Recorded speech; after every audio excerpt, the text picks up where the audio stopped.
This is Duke University. My name is Erdağ Göknar, and I'm professor of Turkish and Middle Eastern history at Duke University. I'm here today with two faculty members, Cemal Kafadar, professor of Ottoman history at Harvard University, and Cemil Aydin, professor of international history at UNC Chapel Hill.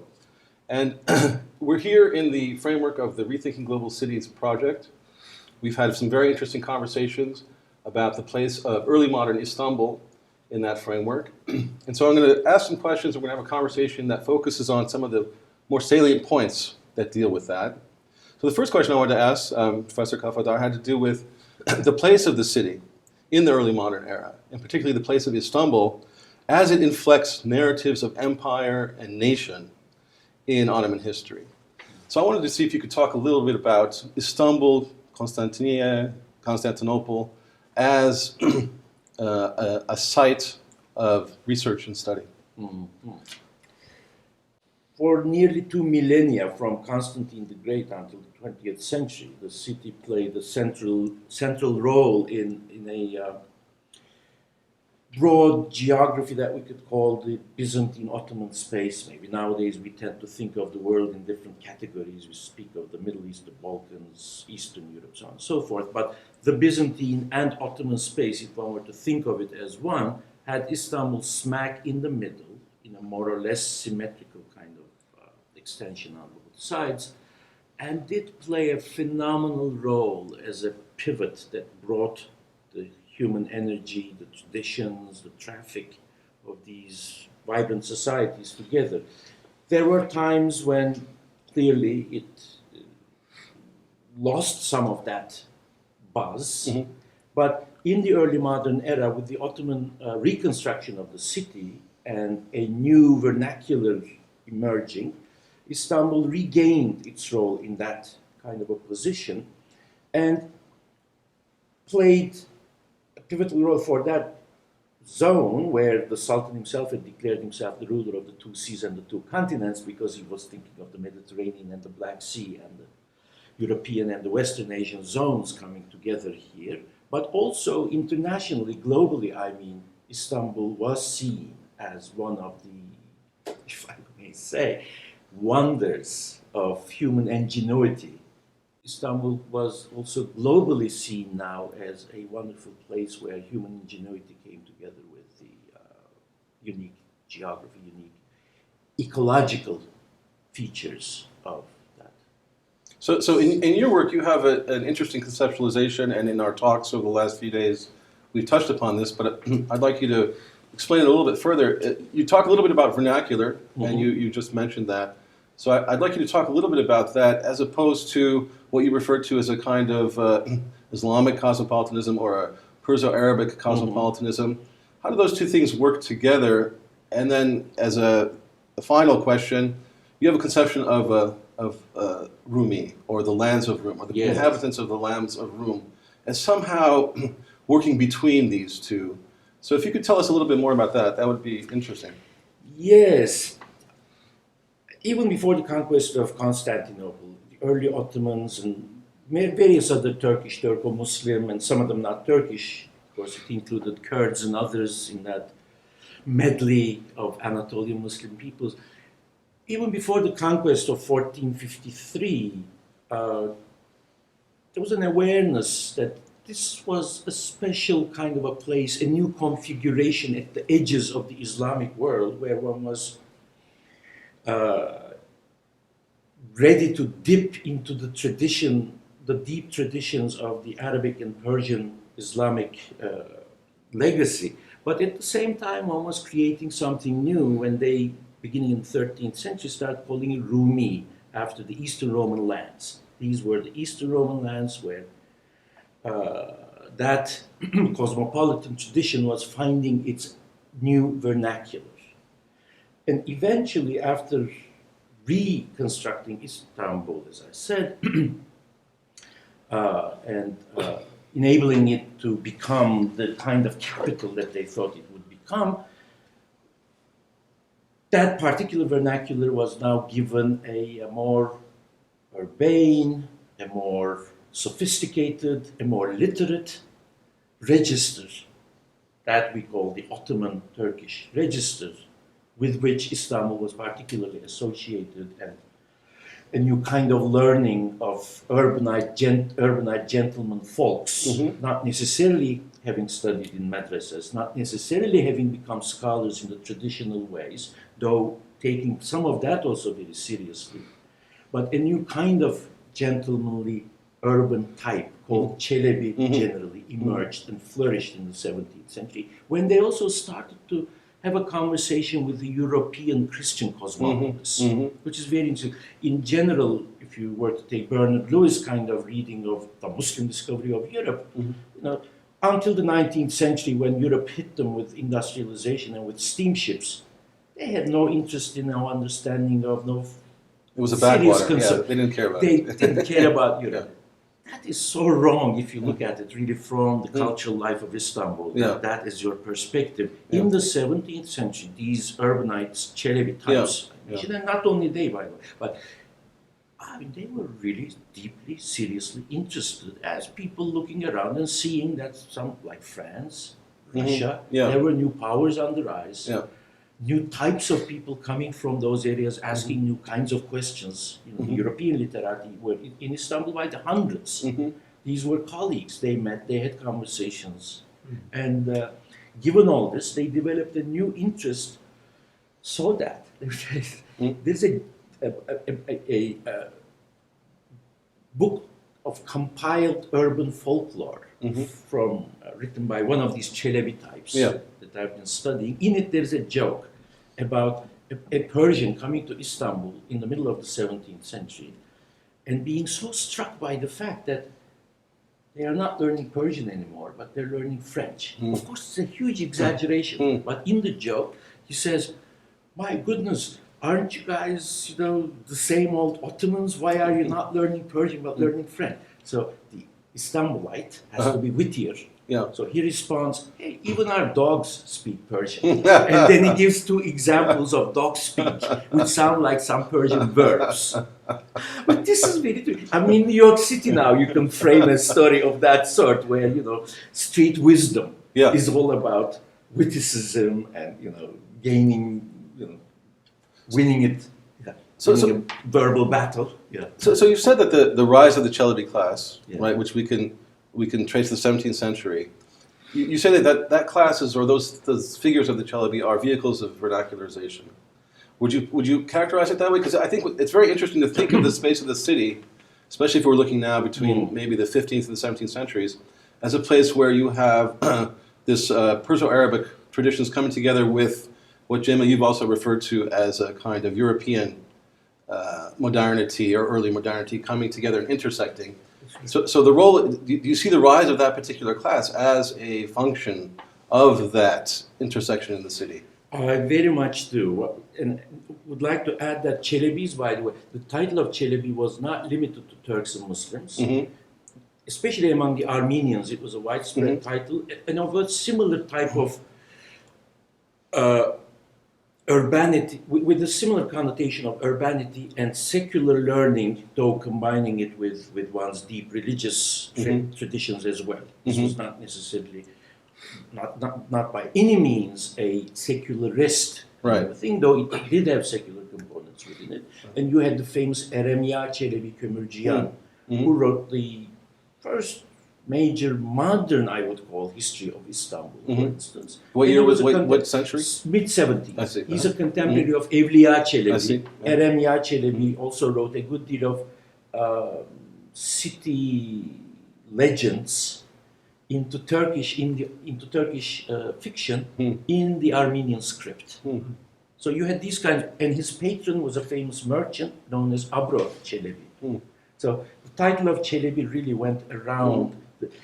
It's not just a matter of a title, it's a conception of a certain urban refinement, as I was saying, and literacy. Though anyway, one counterpart to this could be the Hatuns. Much less work done on that, but I've edited the dream diary of Asiye Hatun. Tell us about the Hatuns, for people who may not know. I know much less. I wish one did. But literacy was on the rise in general in the 17th century. There's still not very satisfactory work, but it's clearly there. We know enough to say that. And it was also on the rise among women, though not necessarily at the same level, obviously. Yeah.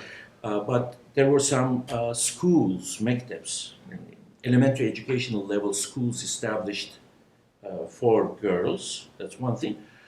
And among the better off families, it was now becoming de rigueur to teach their girls at higher levels. Already in the 17th century? Oh, yeah. All right, okay. So household education was quite important. Interesting. And it seems that Asiye Hatun of Skopje, whose Dream Diary I published, it seems that she was the daughter of a middling scholar, not somebody famous and somebody whose biography is not written, which is unusual. If one had reached the top levels, one would certainly have a biography. Her father, we don't know, just by name. So, but she did have a very good education, so that when she's writing about her dreams, she hears in a conversation in one of her dreams, she hears of a verse. And she immediately recognizes from Mevlana Celaleddin Rumi. So she must have read the Mesnevi, and she must have known it well, etc., etc. So this was also happening, and I think one needs to do much more work with it to create the world of the Çelebi, together with the Hatun. Yeah, so it's a very unexplored history in a way. In many ways, Ottoman history is very rich with these kinds of discoveries still, which is fascinating, and I really appreciate the way your work looks at these sort of dark spaces or the spaces where we haven't actually explored yet. It's very interesting. I'm going to come back to that later on. But I also like the way that in the last few conversations we've had, you introduce a kind of synchronic approach. So when we talk about the early modern, you're always keeping us mindful of the modern era and the present era. So, Cemil, in your work, you're also working on a sort of comparative understandings of intellectual history. So I thought you could tell us a little bit about that and the place of Ottoman intellectual history in modernization. Yeah, thank you. Yeah. The one major story about the 19th century Ottoman Empire is that its global connections increased. And this is considered the age of reform, age of economic development, age of westernization in some sense. So would you date that to Selim III or Mahmud II or? I will say Mahmud II, even earlier Selim III. But we should also think about the power of the steamships, railways, and printing, journalism. So Agatha Christie's Orient Express, of course, it orientalized Istanbul, the end of the Orient Express. Nevertheless, it makes the connection between Istanbul and Vienna much faster in the late 19th century.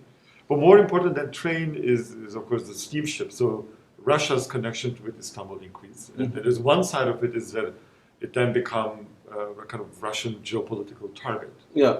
But the other side of it is that all the Muslims under Russian Empire looked up to Istanbul as a center of education, and as a center of pilgrimage, as a stop on the way to pilgrimage. Yeah. So the pilgrimage routes then became shorter and faster if you first take a ferry from Odessa to Istanbul and then from Istanbul to Jeddah. Interesting. And there were more Central Asians came to Istanbul for various different purposes. Yeah.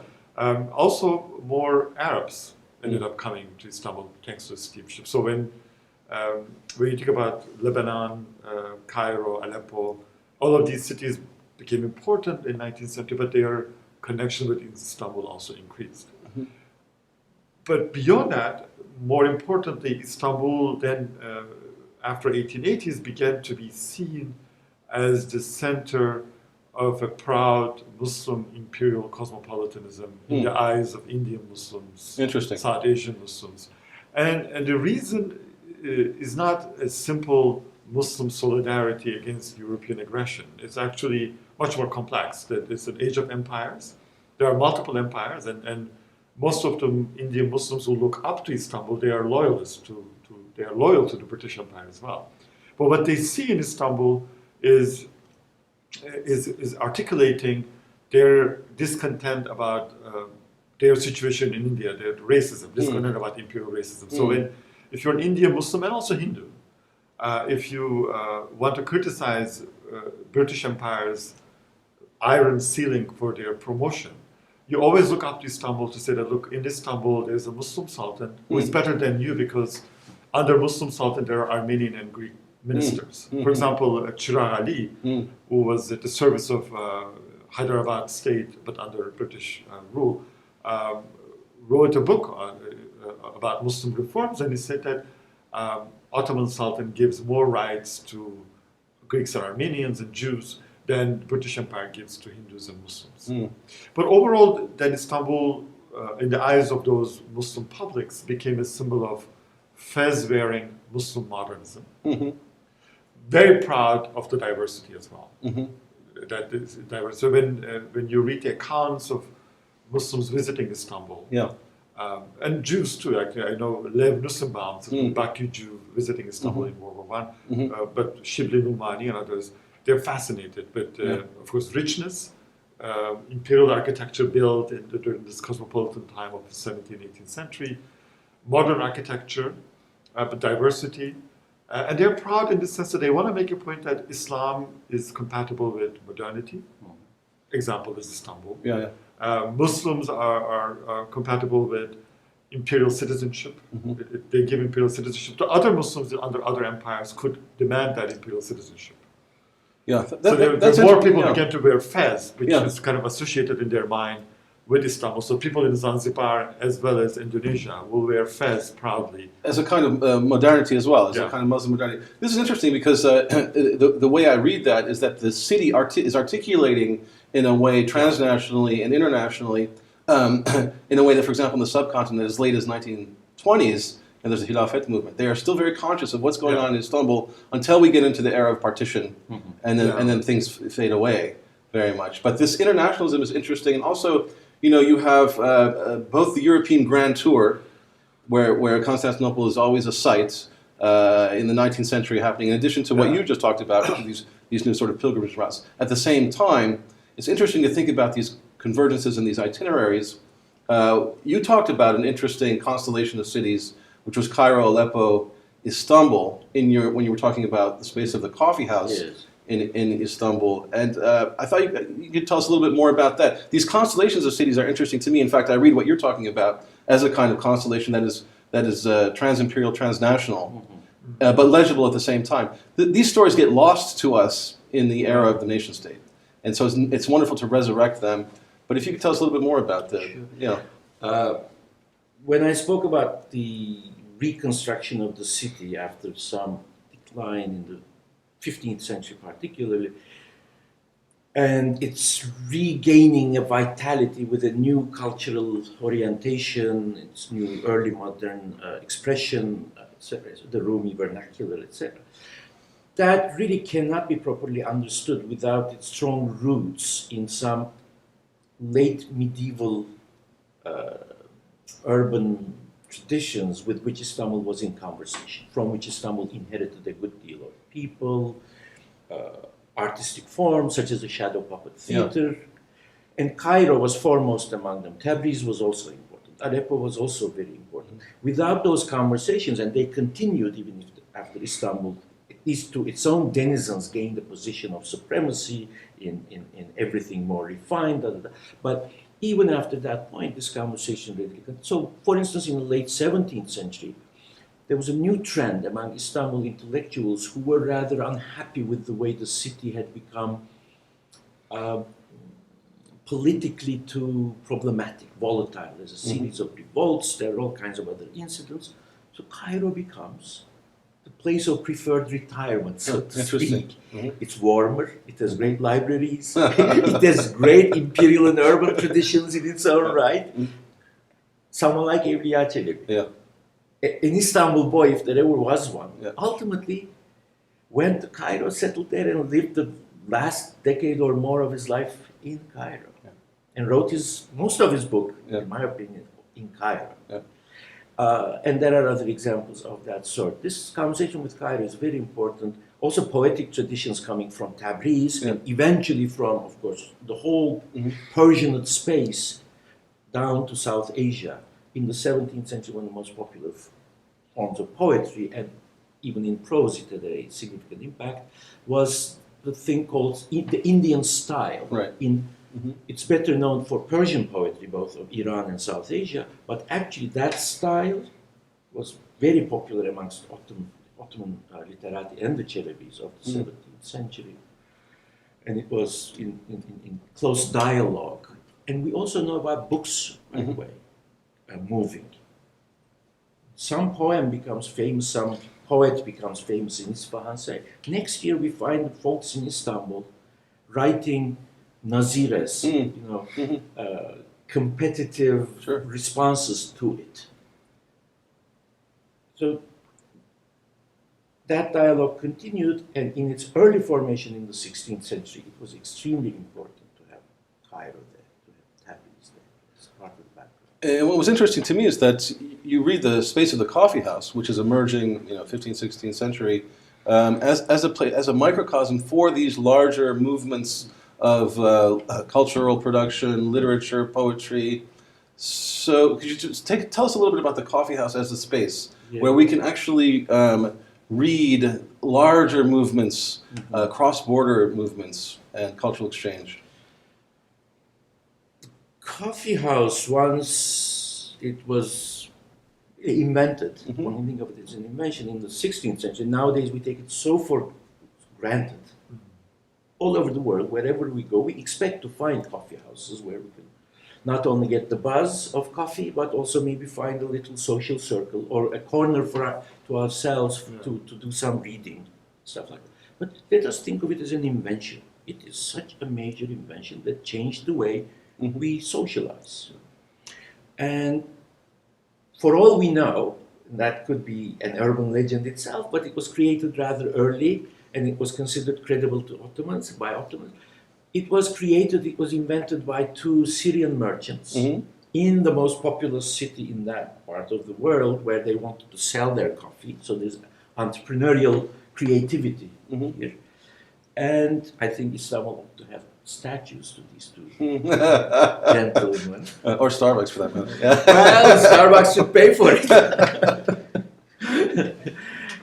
And in that environment, we know from early days of the coffee house, from verbal as well as visual depictions, books were read, ideas were discussed, gossip was, of course, exchanged, all sorts of gossip about city scandals as well as larger imperial concerns.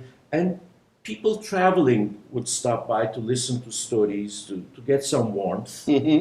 So in coffee houses were told tales, both of medieval backgrounds like the Shahnameh, the Iranian epic, modernized, but also contemporary stories from what happened last year in Cairo, what happened last year in Sarajevo.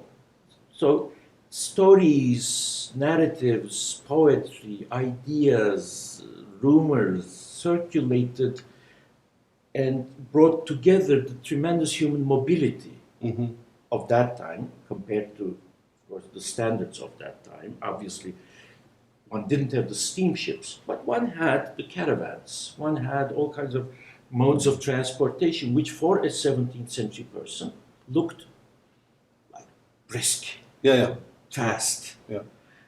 So by those standards, coffee house was able to capture the mobility of folks and ideas and things and bringing them together. They were all male spaces. Again, one has to think about this. Sure. I'm universalizing in my conversation. But then in the coffee house, this then was limited to male social circle.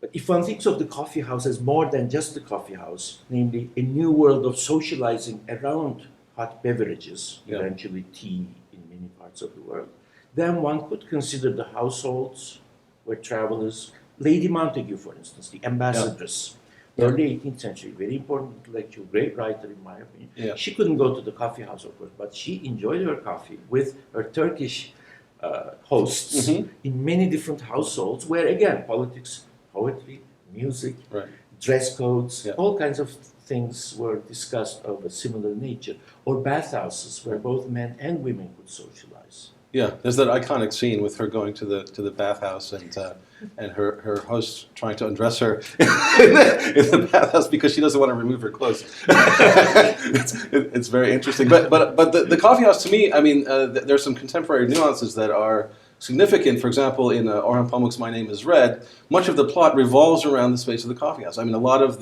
there's some political intrigue there. There's also debates around cultural production and perspective, which are important. He introduces a certain multi-perspectivalism. I feel that that is a historical novel, obviously, but your work and the work of other Ottoman historians are really informing that type of cultural production, and that makes Ottoman history legible to new audiences, really. And the idea of kind of popularizing Ottoman history, which has often been marginalized in world history, is I think interesting. It's interesting to see these things emerging today and seeing the importance of, for example, the early modern era as it is a statement on our present, maybe modern era.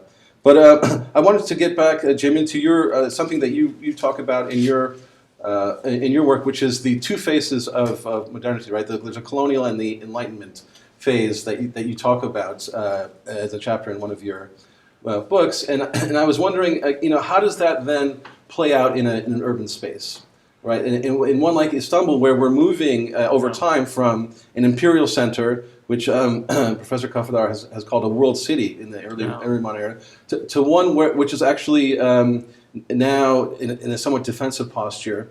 And by the time we get to 1923 and 24, it is actually stripped of its status of a capital city and becomes somewhat marginalized. I thought maybe you could talk a little bit about that. Yes, I mean, the success of Istanbul, Istanbul's cosmopolitanism, 19th century reforms, also became untangled in the competitive imperial politics of the early 20th century, where colonization of other Muslim lands, coupled with Ottoman Empire's troubled relationship with its own Christian populations and its rivals in Europe, Russia and later on British Empire, ended up pushing the Ottoman Empire to World War I. It is a prehistory to the Balkan Wars, obviously, where Istanbul then becomes a site of Muslim immigrants, refugees coming from the Balkans. And Istanbul losing, with the Italian invasion of Libya, losing some sort of an important territory in Africa, in addition to Egypt and Tunisia. What does happen with World War I, when part of the imperial geopolitics, that Istanbul then uses its connections to the rest of Asia, to the Muslim world, to invite them or to encourage them for holy war against other empires, which is a very big move, right? To turn Istanbul from an imperial center to an anti-imperial one. And in addition to the World War I Ottoman call for revolt against other empires, using that connection with the rest of the Muslims, in Russia and in India, for very different purposes than it was in the 1900s. Bolsheviks, for example, also began to see Istanbul as an anti-imperial center. In the Baku Congress, one of the calls is sort of decolonization of Istanbul and oppression of Muslims in Anatolia. And so the modernity, story of Istanbul's modernity, the fez-wearing Muslims, then turns into Istanbul's anti-imperialism based on a strictly Muslim identity, and also the losing of both Armenians in Anatolia with the expulsion, and also with the Greek-Turkish population exchange, the Greeks with a small minority in Istanbul, that makes Istanbul a more provincial, more Turkish, more Muslim place, away from imperial cosmopolitanism. So Istanbul turns from a model of coexistence of different groups of people, imperial inclusion, to a model of ethnic nationalism in 1920s. Yeah, with the idea of one nation, one language, one people. Yes. There. However, somewhat impoverished when we compare it to the possibilities and the exchanges that were existing beforehand. As a final question, I wanted to come back to a couple of images that you had shown, which were very interesting to me, and those were very early, I think 15th and 16th century images of the Istanbul skyline, the historical skyline of Istanbul.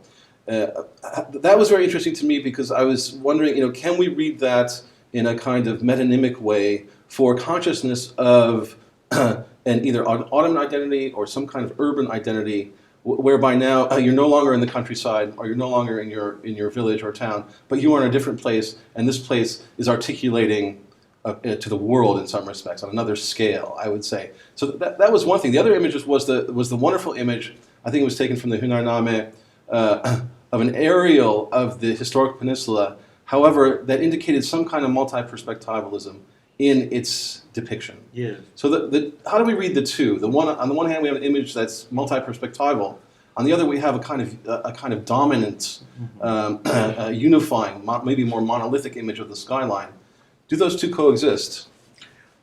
Very much so. I think that skyline, that image, which is now etched in our minds primarily from the perspective of Pera, because there's, of course, centuries of a European visual tradition of representing Istanbul from that particular perspective, with many, many, many glorious examples. And that's, one could still say, perhaps where it looks at its most impressive. Yeah. But that view was meant, in my opinion, to be enjoyed, and that's why I showed some other slides, from many perspectives. It was generously open to the public, which is, I think, a kind of aesthetic that in the neoliberal age we are losing. I think, at least in those parts of the world, which I know well, I think, which I study, the aesthetic pleasures of public spaces and public monuments is not a major concern as certain kinds of altogether urban living is not geared toward folks from many different classes living together, sharing neighborhoods, which is the most significant idea of I think most pre-modern, or even before the neoliberal age, many modern urban societies. That, of course, comes with its own forms of oppression, tension, hierarchy, so on and so forth. Nonetheless, there is something to be cherished in that. Is that I realize, especially as we lose it by the creation of gated communities, or not so gated but still uniform communities around cité types of establishments, plazas, apartment complexes, where people only of one social layer or profession even, and of one type get together, so on and so forth. So with all these changes, one appreciates that generous openness to the public all the more, offering also services. It's not just, I think sometimes this is misunderstood as a question of an aesthete or two enjoying some historic built environment site and trying to maintain it. There's much more to it. It offered schools, hospitals, hospices, fountains, anywhere in the city. In the 18th and 19th centuries, you could, within very short walking distance, find good, fresh drinking water, free of charge, out there in public. That's quite a service.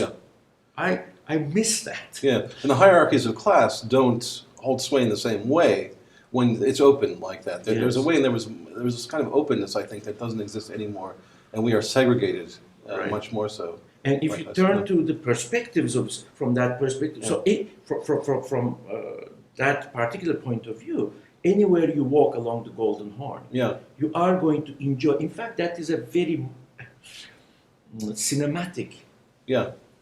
I'm using the term somewhat anachronistically. Cinematic experience of the city. If you were to think of the gaze of somebody working at the arsenal, and turning one's eyes and seeing this and that at anything, or walking along as a porter, taking the bridge, Galata Bridge, when it was built in the 19th century, across. That scene is going to keep shifting and giving you delights, visual delights. And I think it also served a great function,